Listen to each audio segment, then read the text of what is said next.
Uh, Welcome. Thank you all for joining us. I'm Janelle Rios. I'm over at the University of Texas Health Science Center at Houston.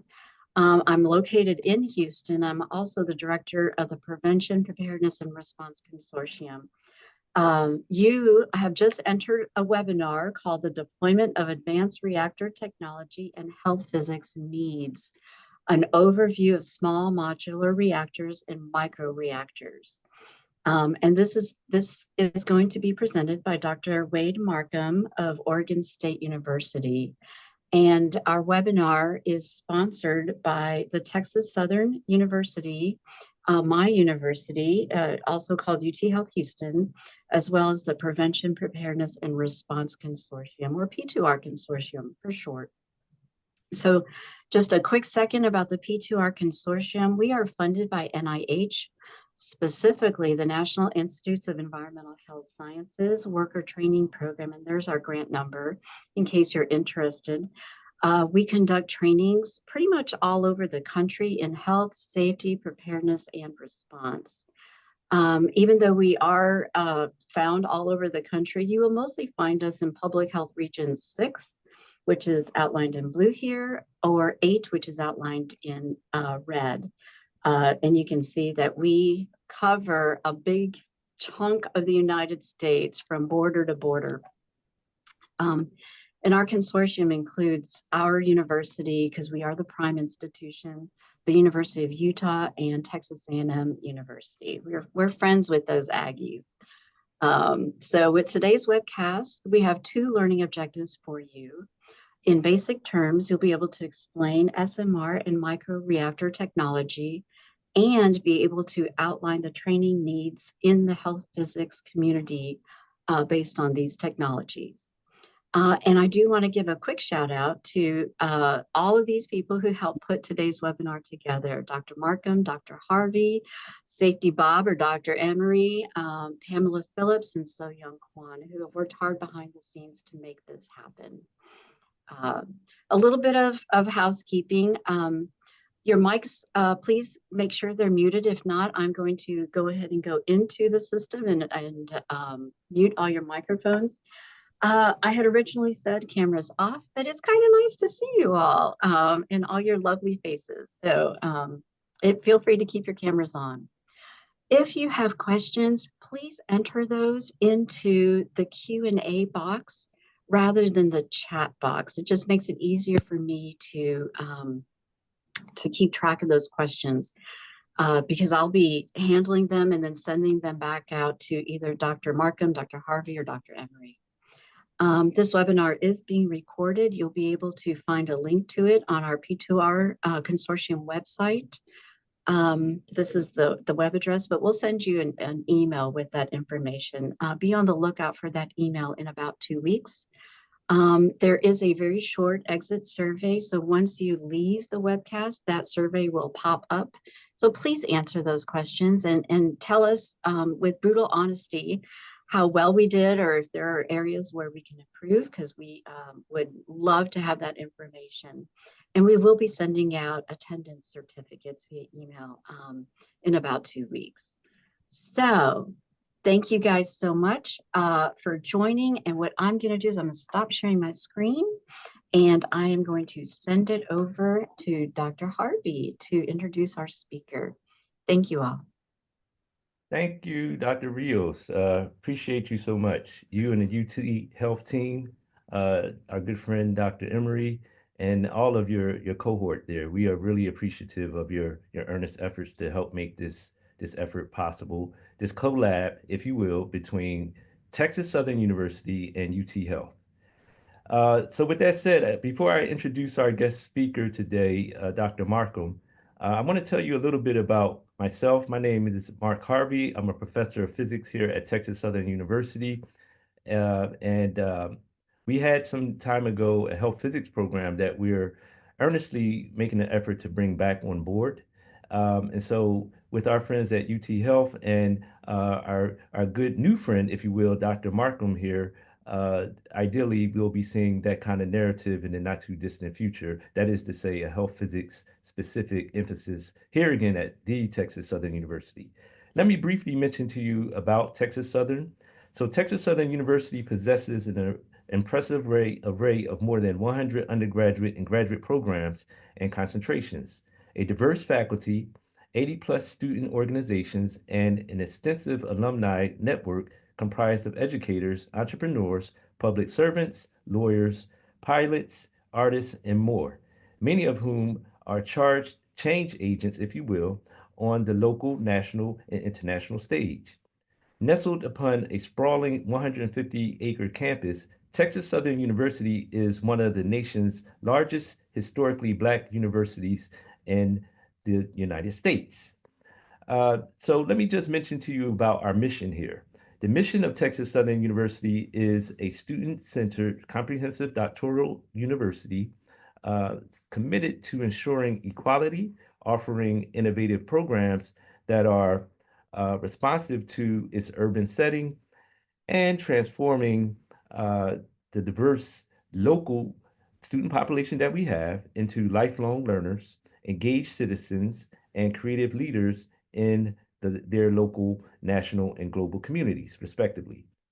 So, with that said, I want to go ahead and bring in our guest speaker. But before I do so, let me tell you a little bit about Dr. Marcum. Dr. Wade Marcum is the Henry W. and Janice J. Schuett Professor of Nuclear Science and Engineering within the School of Nuclear Science and Engineering and the Senior Associate Dean for the College of Engineering at Oregon State University. In addition to teaching, his research focuses on nuclear reactor safety and thermal hydraulic aspects related to nuclear components and reactor certification and qualification testing. He is an author or co-author on more than 250 peer-reviewed archival publications on nuclear reactor safety and thermal hydraulics. As Senior Associate Dean, he is responsible for the operations of the OSU College of Engineering. This is the seventh largest college of engineering in the nation. Dr. Marcum's complete and very impressive bio will be attached to the materials provided for this webinar. So with that said, Dr. Marcum, we thank you very much for taking the time to join us and to speak to us about this very important and timely topic. Dr. Marcum, the floor is yours, sir. Good afternoon, everyone. Mark, thank you so much, Bob and Janelle, Pamela, and others for helping coordinate this. I'm grateful for the opportunity to speak and share a little bit of insight that I have on the nuclear industry, specifically tied to small modular reactors, microreactors, advanced reactor technology, and then how they relate to health physics needs across the nation. Before I share my screen here, I'd like to just make an informal few comments. I find it ironic. I actually am sitting in my home right now, functioning through generative power backup generator here on site, given a loss of power in the community. I say that simply because it shows the relevance for reliable carbon-free energy, which is, of course, one of the motivating factors for deploying nuclear technology in the United States. My introduction to this collective here isn't necessarily directly and immediately through the nuclear community, but rather actually safety. Part of my responsibility in the College of Engineering is the safety and functionality of the college and its constituents. And I met Bob Emery and team actually a few years ago. And of course, our community in the nuclear industry is quite small, and we connected and shared stories and experiences that we've had in relation to the nuclear community as well. And that was what catalyzed our collaboration here in this webinar. I see there's a screen shared at the moment. It's not mine. I don't actually, it looks like it may be someone else's. I'm going to see if I can share my screen.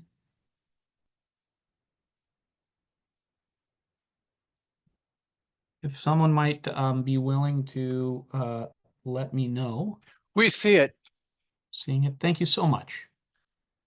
All right, so with an audience of this structure, my vision is to share some pretty fundamental components of this and happy to answer questions to the extent of my knowledge and awareness after I deliver these slides here.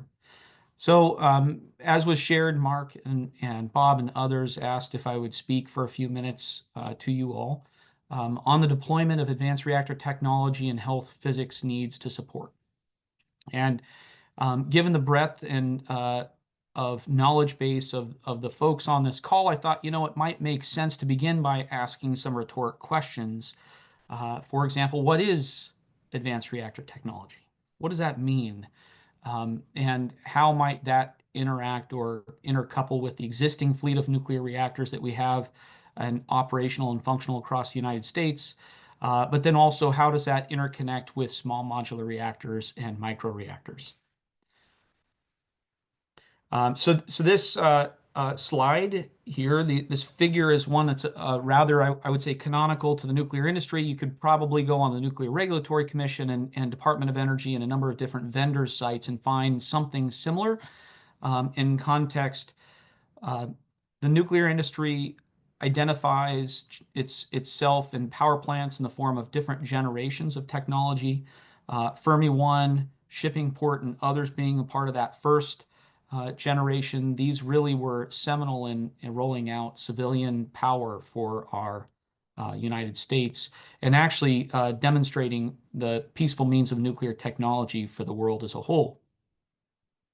Generation 2, as I'll show here on a transition slide next, actually it turns out that nearly all of the technology that we function with to provide nearly 20% of the civilian power in the United States is actually reliant upon Generation 2 technology.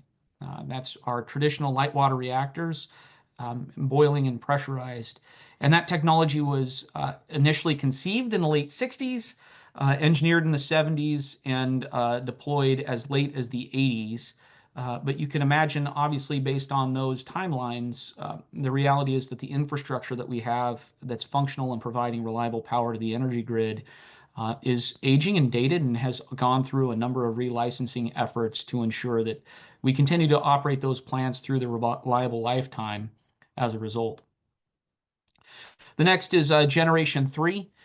This is inclusive of what some would perceive as next generation and not necessarily what many would perceive as formally advanced reactor technology, but this is extensions of existing technology that add in components to the design that feature oftentimes passive safety systems. I'll talk a little bit about NuScale Power, among others. It fits very well within that. But there are a number of other plants as well that are larger in scale, like the AP1000 designed by Westinghouse, the Advanced Boiling Water Reactor by GE, Hitachi, and others.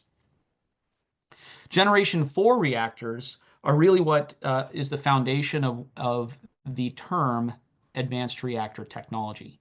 Advanced reactor technology is really dependent upon more design philosophy than anything foundational in pragmatic space.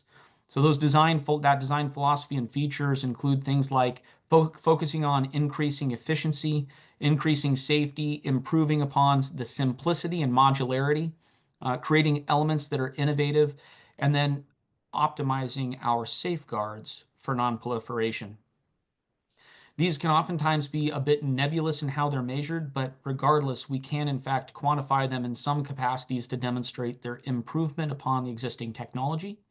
And as such, we have a number of different reactors right now, small and traditional and micro, that all fit into this category.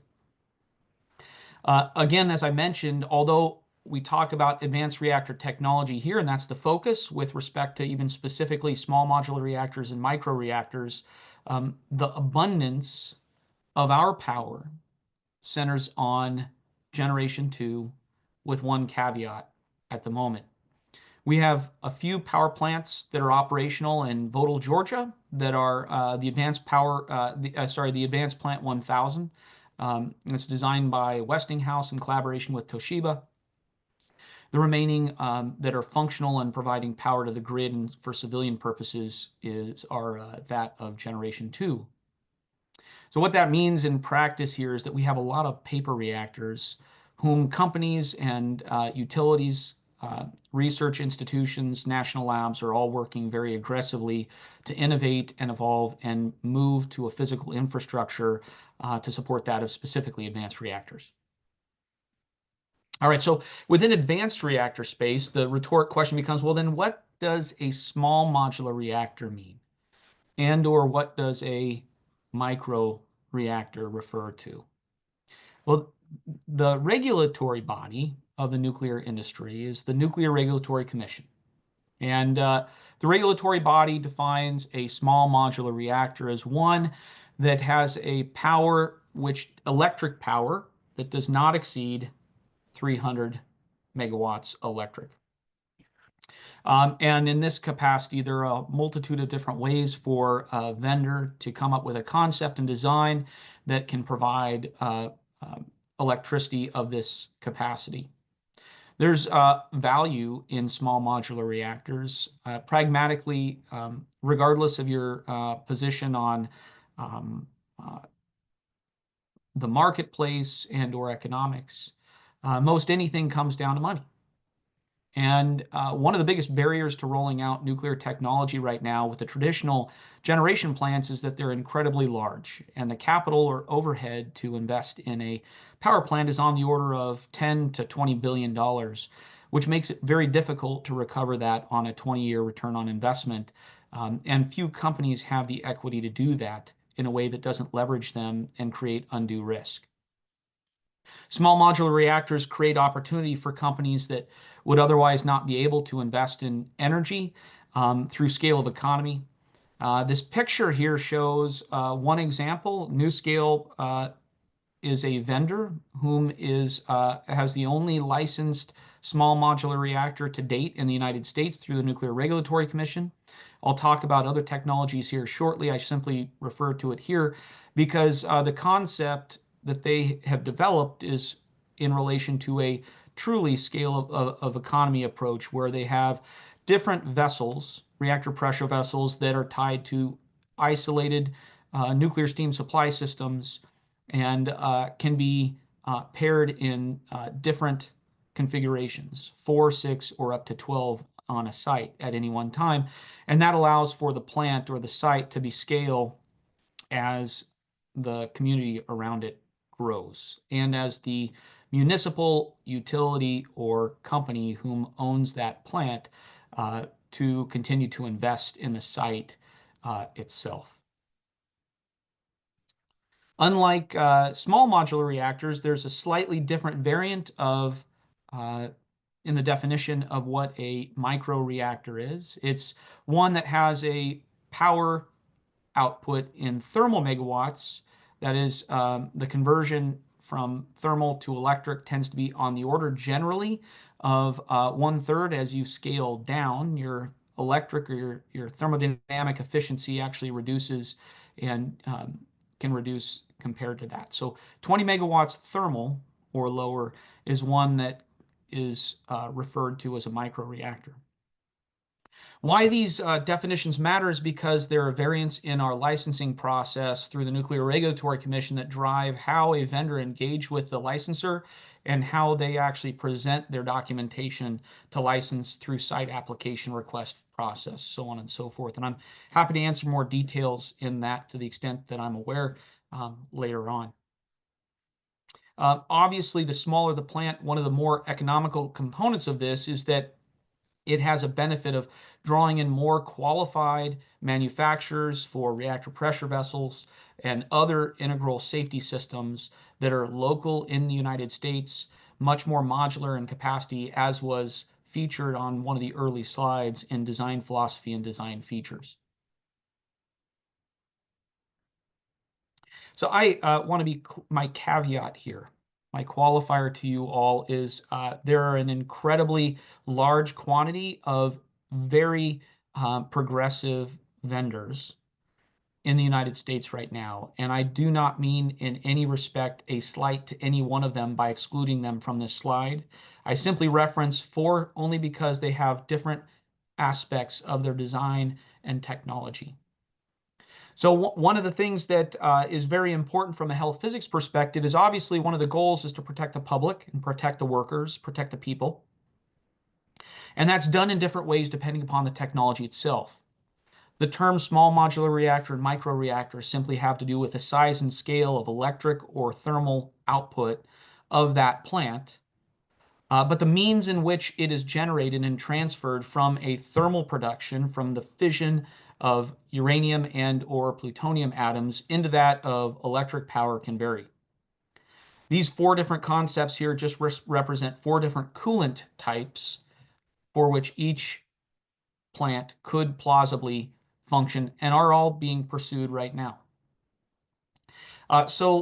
Graphically looking off to the top left, TerraPower, a company out of Bellevue, Washington, is conceiving several different reactor designs, one of which is a molten salt reactor.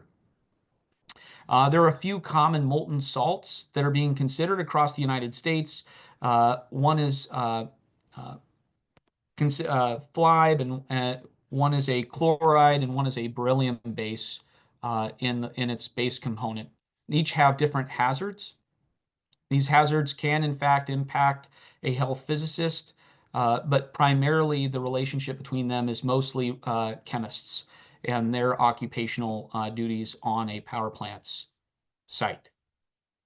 Ultimately, regardless of this technology, the coolant is there to disperse, remove the heat from the fuel, transport that heat to an electric conversion system. Most commonly, that is through a Rankine cycle, where you end up converting the liquid in some capacity to a vapor, which then expands and turns an electric generator, and that generator then transmits electricity out to the grid and to your homes. TerraPower, as another example, is collaborating with General Electric Hitachi to conceive a sodium reactor. Sodium is a metal, although visually it might look like an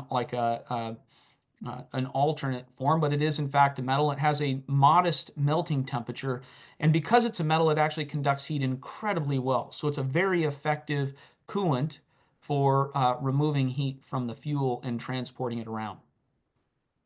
Now, again, I share this here, and I will continue on for a few more minutes, but I share this because as we talk here in just a little bit about how a health physicist particularly might fit into the industry and support small modular reactors and or microreactors of different capacities, these coolant technologies actually do play a role in some regard, depending upon the role and or agency that you support.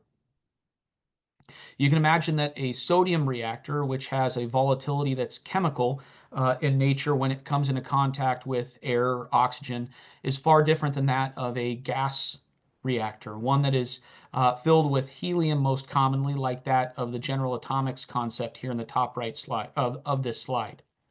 In this concept, graphically what's shown is a large ceramic block, or conceived, it could either be a uranium oxide and or a uranium graphite composition block in hexagonal form that allows for coolant, hot gas. In this example, General Atomics is basing their hot gas on helium to absorb that energy, transmit it to a power conversion unit, and then return it back in once it's cooled down. The most extreme accidents in each of these scenarios are the focus in many instances of what the vendors are centered around, what much of my research is focused on in relation to that of reactor safety and licensing application, each of which is actually quite different. And with respect to each of these technologies, it's also quite outside of the box, if you will, as compared to our most traditional large-scale light water reactor technology. In the bottom figure here is a Westinghouse microreactor concept. If I remember correctly, the total electric power conceived in this light water reactor is approximately 4 megawatts electric. You can imagine a plant of this capacity and size would scale more appropriately to support that of a large college campus, for example, a small community, possibly a Army base and or defense applications that might require a little bit more isolation and safeguards protection, something that's much more compact generally in overhead. Much of these light water reactor, small modular reactor concepts simply leverage the same technology and phenomenon that we have used in the past in our generation 1, generation 2, generation 3 plus, and so on, where effectively we are either heating up water in a pressurized capacity to transfer that to a steam generator. The steam generator then vaporizes the coolant. The coolant in a vapor form expands and transports through an electric generator or a turbine and provides electricity to the grid. Alternatively, and in this capacity, this is a direct cycle. So you're expanding the liquid into vapor form in primary loop. So I shared with you previously some of the things that are particularly notable, and I'll emphasize this in a moment when we get again to the health physics components. Modularity becomes particularly implicit to the design and construction of small modular reactors and microreactors. And this is the most stark difference in comparison to our traditional plants, which in the past have required the majority of the work to be constructed on site. Now, in doing so, constructing a plant on site requires significant overhead that would otherwise not be encumbered by building large integral components that incorporate the safety systems of a power plant in the safe manufacturing shops of a contractor, then shipping those out to site and assembling them, not to trivialize, but in the sense of like a tinker toy or such. Siting flexibility becomes particularly relevant as well. You can imagine the larger the plant in footprint, the larger the site. Now, site boundaries, if you will, or exclusion zones are driven by dose limit, and there to protect the public. For a plant that is smaller in nature, that site boundary can reduce. That requires reduced property owned, overhead to maintain, physical safeguards, and a lot more flexibility for investment, but then also community growth and expansion in the future. And that's been incredibly palatable across the United States as a whole, whether it's, again, locally where many of you are at in Texas, but particularly here in the Northwest, and including Wyoming and Montana, Washington, Oregon, Idaho. There are a number of different municipals and utilities that are looking at small modular reactor technology specifically because it does not require such large footprints or swaths for the municipal to own in order to maintain a operating and functional plant. These plants oftentimes, not exclusively, but oftentimes result in overall thermodynamic efficiency. In order to rationalize their cost, they all have been able to justify life cycle efficiencies. That is the overhead to fabricate and install and run them, included with the operational costs, tend to be lower generally, at least in projection form that we know of to date, as compared to our traditional plants. And that's a lot to do with the fact that the modularity and the site construction costs are dropped so much relative to that of traditional plants. Because of the elements as they relate to site-specific construction and then the physical form factor and configuration of these plants, safeguards and security is a huge advantage. And this is one that we're finding also is particularly relevant to a lot of the municipals and utilities, at least in a notional capacity, that intrigue them to explore the viable endorsement and purchase of potential small modular reactors. Obviously, bringing much of these to modular form again creates more qualified opportunities for smelting plants, metal shops, fabrication facilities that are otherwise exported, or I suppose imported into the U.S. from other countries traditionally that have existing infrastructure to support them. This is exciting from my perspective, in that we've seen a couple different plants, including NuScale as an example, bring a lot of jobs back to the United States specifically because of that. And that then catalyzes economic development and growth in areas around those contractors and supply chains, but then obviously around the plant site locations as well. And as I'll speak to here in a few minutes, safety is absolutely implicit as a part of these advanced reactor technologies. So safety has been one of the cornerstones of the nuclear industry as a whole, even from generation one plants and on. But what we find is, and what much of my research is centered around, again, is risk and safety of nuclear power plants. And many of these advanced plants move to a likelihood or a probability of risk such that it's actually so low it's difficult to quantify in a credible way, even compared to that of our traditional plants. Safety is actually particularly um, palatable, even in states for which there may not necessarily be all that much support in the civilian capacity or social capacity for nuclear energy. So I'll give one example of what I mean or I'm implying with safety. Again, I'm going to use the NuScale reactor as an example of this just to illustrate why this matters so much. NuScale was founded out of Oregon State University, and I use the caveat that it's only one example because I could point to all examples. NuScale is particularly relevant because it is the only small modular reactor that's been licensed through the Nuclear Regulatory Commission as of today. So that's the reason why I'm using that here. So let's talk about safety. Why does this matter? Well, we use this term in the nuclear industry, something that any health physicist would have to be very comfortable with. It's referred to as passive safety. It takes a plant and moves it from a space that requires active interaction, and that is in the form of either electric or human intervention to maintain its safe state, to a passive state, which neglects that. Now, the Nuclear Regulatory Commission's definition of that says that a passive safe plant must not require any human or electric intervention for 72 hours after an accident. Why this, and there are plants operating today. The Advanced Plant 1000 is the second, the first plant that is operational and functional, but it's the second that's been licensed in the United States as a passively safe plant. The NuScale reactor is the only reactor that has demonstrated to the NRC that indefinitely it requires no human or electric intervention to maintain safety. This is particularly relevant and one that many other nuclear vendors designing small modular and micro reactors, regardless of their technology, are using as a design philosophy and demonstrating quite viably that it makes sense and is safe. The approach that they're using here and the risk that happens with a nuclear power plant, if you're unfamiliar with the power production, a nuclear power plant gets its energy through a fission interaction.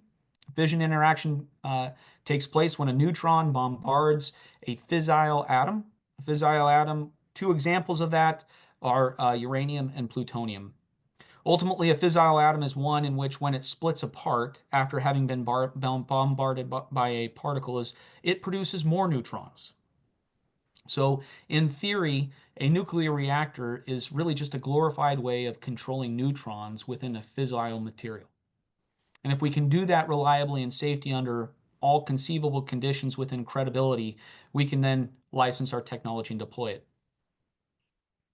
So as a nuclear reactor that goes through that exercise, if, for example, looking at this line graph at the top of the screen here, if we were running at full capacity, and for some reason, some anomalous event occurs, and we shut down immediately, the fission interactions that occur aren't as responsive as our mechanical systems. There is this phenomenon called decay heat. Decay heat is a result of delayed release of neutrons that continue to then perpetuate and produce fission. Immediately upon a scram, a common reactor reduces power to about 7% of its total full power, and then decays down to about 4% over the course of a week or two. And so that's the real risk in the event of a safety accident that we as nuclear engineers and the safety industry, it's job security for me and us when we develop new technology, really trying to understand how do we safely dissipate that heat in a way that it doesn't rupture or prevent safety anomalies from occurring in the event of an accident. In the event of NuScale here, this graphic or this cartoon illustrates some different scenarios along a timeline. The y-axis represents, with these bar graphs, sort of a cartoon version of what power level might be. A NuScale reactor sits in a very large pool in which its entire reactor design is submerged.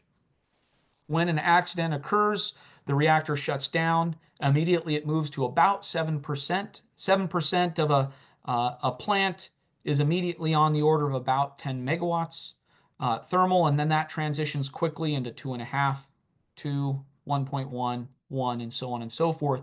And that water on the outside of the vessel serves as that ultimate heat sink.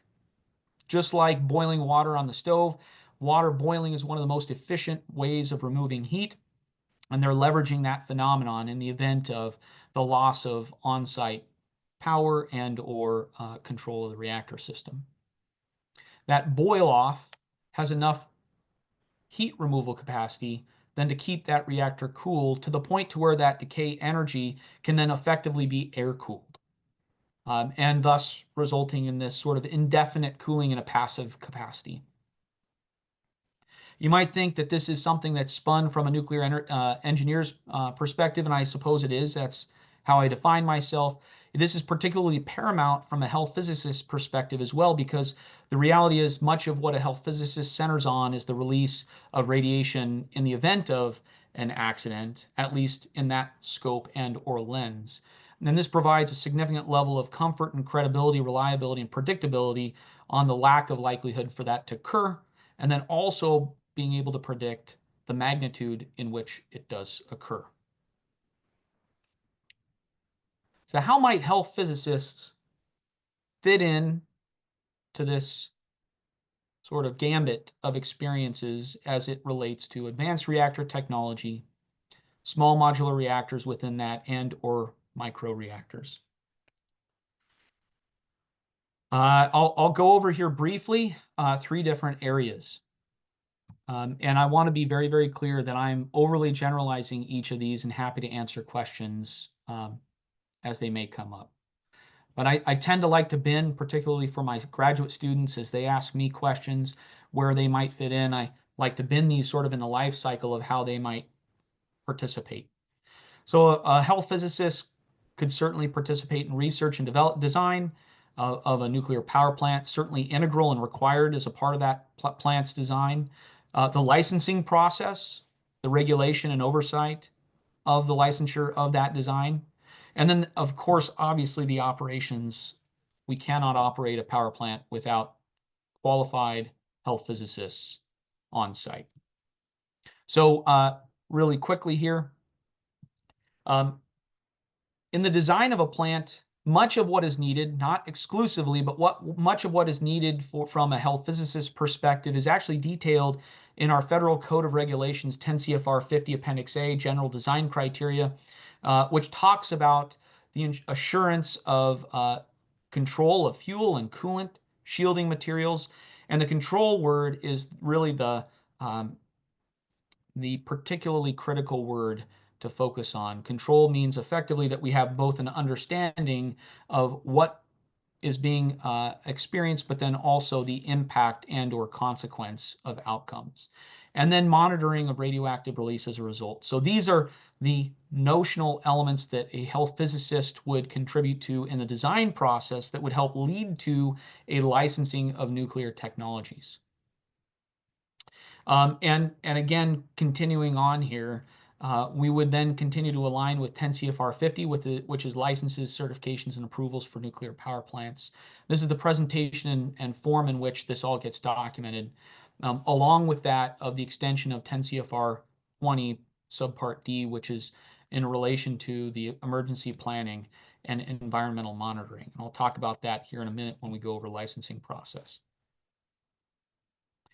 In graphical form, if you will, cartoon graphical form, you can imagine really what that means. The control part is we have to be able to understand, predict, and then reliably communicate out and convey what is the health risk and or radiation exposure to the environment. Environment can include, and it does include, civilian and or workers as well, and there are limits that are different for each, along with subgroups within that, including different discriminating factors for different types of workers on site and their necessary duties as well. This graphic is simply just a rendering that shows a calculation of fluence, which is neutrons per centimeter second over time, and that oftentimes can be correlated directly to that of dose, and or if one inserts a human being in place, then exposure. This is important for us so that we understand, again, the spread and isolation of radiation in a power plant on site. Much of what these computations would be done by a health physicist engaged with the reactor coolant system and or primary loop system design lead, and then iterated with to improve upon and or change and address shielding materials either in the reactor pressure vessel, in the reactor coolant system, and or in the containment or confinement area to make sure that dose limits are maintained when submitting the documentation to the licensor. I've shared this. I'm going to skip over this slide here. I'm sorry. Licensing. In this capacity licensing, there's actually a very important component, several components in which a health physicist would be integral, in fact, absolutely necessary to be a part of the licensing process, either on the regulator's side or the vendor's side. This cartoon flow diagram here illustrates our current general licensing process, one of two processes that are outlined by the Nuclear Regulatory Commission. A health physicist most prominently is going to be either engaged in the safety review and final evaluation report process from the licensing side, or the environmental review and or final environmental impact statement, again from the licensing and or vendor side. These are paramount. They require public hearings, multiple public hearings. Oftentimes, it's the health physicists that end up testifying in front of the community to make sure that there's communication and awareness of hazards, risks, and the approaches that were taken in order to yield the results in either the environmental impact study or the final safety evaluation report for that reactor. That ultimately leads to the Nuclear Regulatory Commission's decision after those hearings and with conference of the ACRS on a decision of the license of that plant. And that allows for then that vendor to sell that plant and or that design to utilities at different locations throughout the United States as a licensed plant design. Just to hit it on the head here, from a licensing perspective, the NRC's mission, and I say the NRC, they're our current United States regulatory body. Its mission statement is to protect the public. And in doing so, a health physicist, as they review a plant safety analysis, approaches that in process through four sort of high-level steps. Those steps include source term identification. So what are the radionuclides that are being transported or transmitted in the event of some form of accident, transient, or event in any capacity? A release of conditions. So under what circumstances is that credible release occurring? Is it in a liquid state? Is it in a vapor state?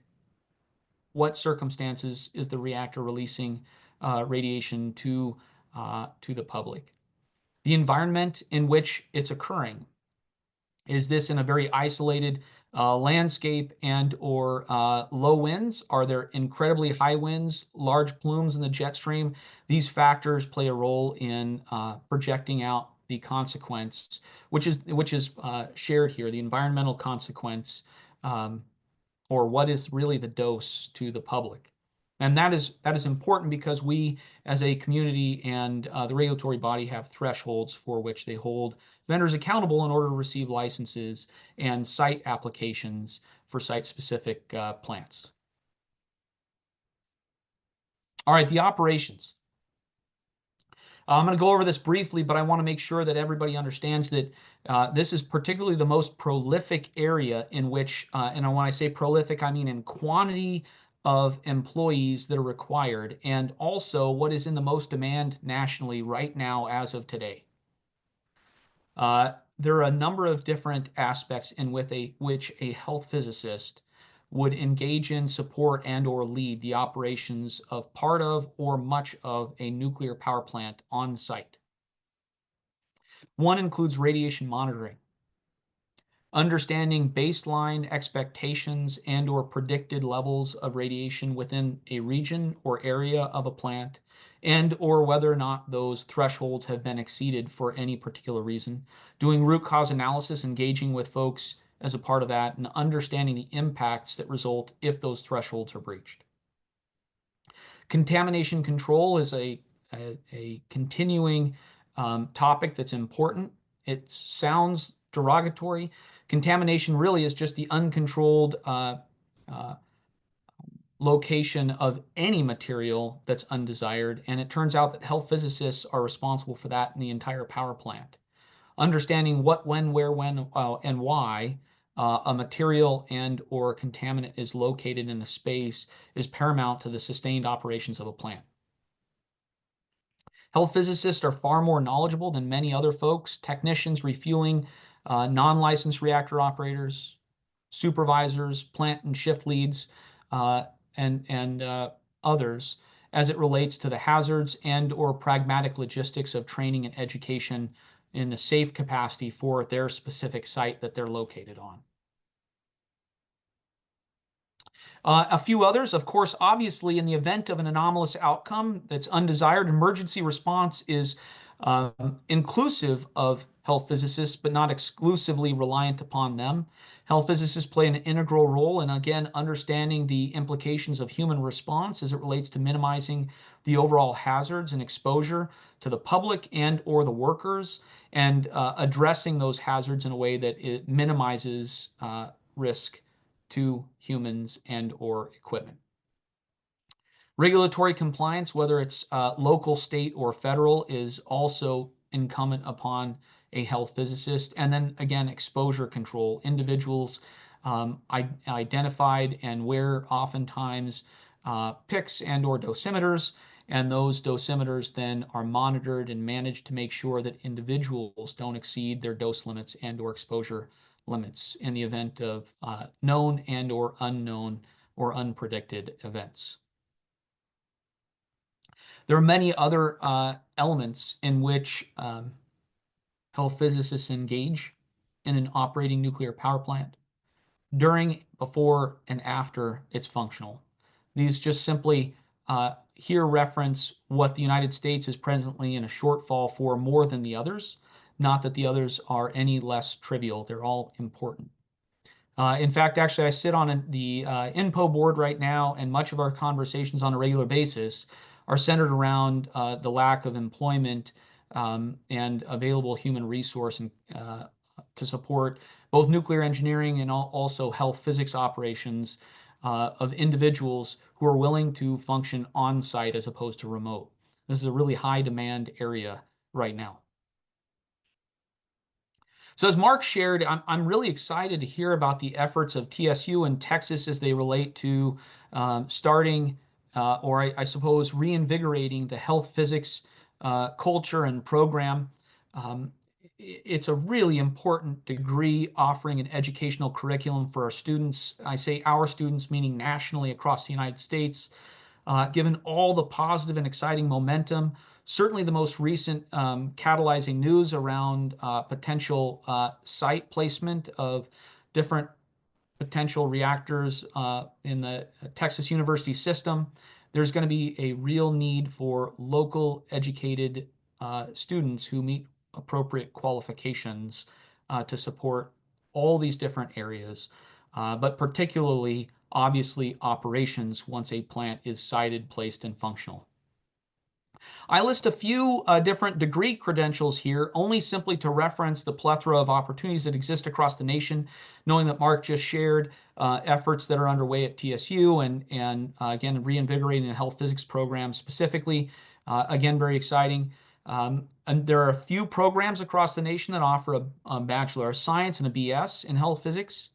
Oftentimes, really, that is what is needed in order to function in a capacity to support the operations of a plant. So if one is interested in being on site, much of the experience that they gain is on-site training, on-the-job training, just-in-time training, and certifications around the plant's concept and licensure requirements. But in order to do that, they have to have an intellectual capacity and foundation for the phenomenon that they work under.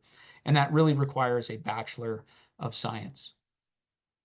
Masters of Science and a PhD oftentimes are centered more around the research and development, the low technical readiness level, the TRL, for a concept where it might require a little bit more intrigue or thoughtful input as a part of that process.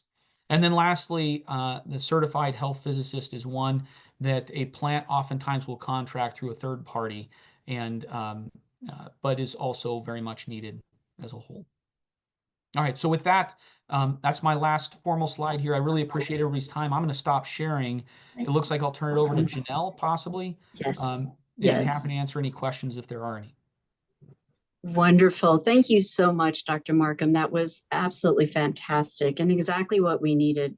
And I can tell you that this lecture was very needed because we have over 100 people on this webinar today. So we do have a few questions. Let me go ahead and pose them to you. And as you can guess, many of them are concerning safety and security. So the first one is about security. The SMR examples you shared appear very portable, meaning that the unit may be easily stolen with a flatbed truck. Can you comment on the security aspects of these units and their susceptibility to theft? And we did get another comment, sorry, to reference the DOE Office of Secure Transport. Yeah, let's see. So that's actually a really insightful question. I appreciate that one, and I'll probably touch on it in a way that's less than satisfying at a very high level here. So again, like I said, every plant's technology is different. Small modular reactors, absolutely, microreactors, they have the ability to be modular in nature. They're almost all, with few exceptions, shipped unfueled, right? So they're effectively a pressure vessel that's gone through rigorous qualifications. So many of them, when they're transported to site, have no active fuel in them or inactivated fuel in them, better stated, in any capacity. And then the question becomes, what's their proliferation risk when on site? And a part of the licensure process is a plant, vendor, and utility must come up with a physical safeguards plan that is local to the risks and safety of that plant. And that is really what addresses that question specifically, is whether or not there are design elements and features mechanically, administratively, and or in overhead that support the safeguards from a non-proliferation perspective. And while I can't necessarily speak in detail, having been on site with a number of different plants and or been a part of the design process of our existing small modular reactor fleet, a number of them, I can share with you that I've never felt safer than while I was on a site. Additionally, we had a comment about incidents occurring and communicating with the public, specifically the risks and controls. Any advice on communicating, controlling risks to the public? Yeah, okay. I can share in brief here. So as a plant is, as a site, I went through very quickly and showed a cartoon flow diagram of the licensing process. Part of that environmental impact study is actually site specific. So at that moment, it allows for public hearings that allow for the community to be present and educated as a part of site-specific hazards and or address them. And it's at that time where proactive engagement is particularly important to make sure that folks are educated on those risks. I can tell you that actually there was a study done about a decade ago, and if somebody really wants it, I'm sure I can find it and dig it up, that showed that and this was an empirical study that the most what is it the most satisfied residents in the United States were actually identified to be within 100 miles of nuclear power plants. A lot of that has to do with two factors. One, the safe, low-cost, reliable form of energy, and the other is the economic positivity that results from a nuclear power plant. You have a lot of high-paying jobs and communities that are close-knit as a result. So as a result of that, a lot of times what ends up happening is you end up with communities that are not necessarily initially supported, and I'm using this in a general stereotype form, but over time they tend to sway to become particularly biased in favor of nuclear energy and plants being sited adjacent and or near to them. And there's evidence of that across the nation. You can point to most any state that has a nuclear power plant, and I could give an example. There was a comment that just popped up about a sense of safety is different depending on a person's expertise. And specifically, the commenter stated, your sense of safety is quite different than that sense by the public. Yes. How is that variance being addressed in these early phases? Oh my gosh. I don't, these are incredible questions. So there are entire subdisciplines devoted to human perception of risk, regardless of technology. So we're here to talk about nuclear technology. There's actually a new reg. It's 1256, new reg 1256, and it's a public document. I'd encourage, if you're interested in it, look it up. It's nonlinear risk. And nonlinear risk is effectively says that the proportion of probability and consequence is not linear. That's all it means. And in that new reg, it details 7 factors, for which I'm sure there are more, but it details 7 factors that influence a person's perception of risk in a form of bias. So the question included something in reference to knowledge. Knowledge of the technology is one. When I speak in class, the classes I deliver, a lot of times I'll refer to the analogy of driving to an airport in a car. You're more likely to get into a wreck and have a fatality than actually flying in the plane once you've gotten to the airport. Yet there are far more people that are scared, anxious, and nervous of flying in a plane than driving a car, right? And I think that same analogy extends to the nuclear industry. So one of those factors is knowledge, technical and otherwise. So that's exactly right. Another is actually control or perceived control. If someone has a perception that they have control over a scenario, they are actually comforted in a way that removes some of that bias. So all those factors play a role, and there's a lot of education that's happening nationally. The American Nuclear Society has actually put together a K through 12 educational program. It's free. It's actually being integrated within the Texas A&M University I'm aware of, and a number of others as well in the state of Texas and across the nation. So it's great curriculum, and the idea there is to really educate on what the real risks are versus what the perceived risks. Thank you. You know, we have a lot more questions, but we won't have time to get to them. So Dr. Marcum, what I'm going to ask is that if I send you those questions, would it be possible for you to just kind of type out a couple of sentences so that we can email them, your responses to the group? I'd be more than happy to. When I do that, I'll send a copy of the slides I provided, and you're welcome to share or with whomever you wish. Wonderful. Thank you so much. And thank you. Oh, it looks like Bob may want to speak a few words. I just want to say thanks to Dr. Marcum for doing this. Yeah, we were out there a year or two ago, and it was very insightful, and I'll work closely with Dr. Harvey and see what we can do on this end to see if we can fill that occupational need for exactly what you're describing. So thanks for doing this. Yes. In addition, all mine. In addition to thanking him, thank you, Bob. Thank you, Mark and So Young and Pam, and to all of you who've joined us here today. So be on the lookout for an email that's going to have slides, a certificate, and a link to the recording. Have a wonderful day, everybody. Thank you. Thank you. Thank you.